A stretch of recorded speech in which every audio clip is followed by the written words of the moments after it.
Diji ya ce a yi abban dai kanawa ba don rinto ba, abba kai ne gwamnan kanawa, abba ba don rinto ba, abba da kai ne gwamnan kanawa. A wancan zaben ma abba kai ne zabin tallakawa, amma daɗin gobe saurin zuwa a fito zaɓe kanawa, a fito zaɓe, na ce ku fito zaɓe, kai a cire tsoro, na ce a cire tsoro, kai a yi mai kwando, na ce ku yi mai kwando, idan an kaɗa ta kar a matsa a jira ta a kai kanawa.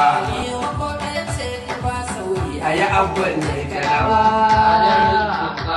abba da kai ne gwamnan kanawa.